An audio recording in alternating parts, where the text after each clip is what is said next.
আসসালামু আলাইকুম ভিউয়ার্স, আশা করি আপনারা ভালো আছেন। আমরা এখন যে জায়গা দেখতে পারো আপনি, জায়গা কিন্তু আমরা মাত্র কিউটিও যে জায়গাটা, এই জায়গাটা বেশি সেরা। পাহাড় আর গাছ-গাছালির সবটা কি সেরা একটা সমাহার। আপনারা পারফেক্ট একটা জায়গা ছবি তোলার লাগি।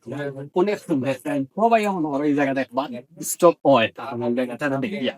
আর আসলে এই জায়গাটা লোকেশন তো আপনারা জানি কইছেন ভিডিওর মধ্যে, মানে উৎমাছড়া থেকে উঠতে আপনি তারা যাওয়ার আগে উঠলে উঠতে পাই যেতাম। যারা উৎমাছড়া আইন অবশ্যই এই জায়গাটা এক্সপ্লোর করবো অবশ্যই, কারণ এই জায়গা আমাকে যাওয়াও লাগবে। এই জায়গার ভিউ হইলো মাথা নষ্ট দহকা, এরপরে আছে ওই দহকা পাহাড় আর ওই দহকা গাছ গাছালি, অনেক সুন্দর একটা ভিউ আমার কাছে ভাল লাগছে। তো এই জায়গাটারে আমি ভিডিও না করিয়া থাকতাম পারছি না, এর লাগে আপনারা আমি লগালগ আগে ভিডিও স্টার্ট করিও ভিডিও করা শুরু করেছি এই জায়গার। কারণ আমি আলাদা এই জায়গার ব্লগটাও বানাইরাম মূলত। আর পালা থাকবা, সুস্থ থাকবা, আল্লাহ হাফিজ।